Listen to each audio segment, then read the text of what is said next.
Have you ever had a sneeze so big that it hurt?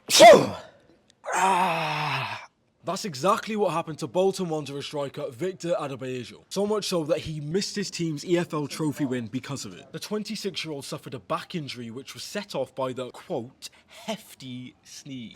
Manager Ian Everett said now Victor is a powerful boy and even his sneezes are powerful. He felt a bit of a crack in between his ribs and we are hopeful it is just a cartilage or muscular issue. It's pretty calm though because Bolton still won the game 3-2 despite Victor being out.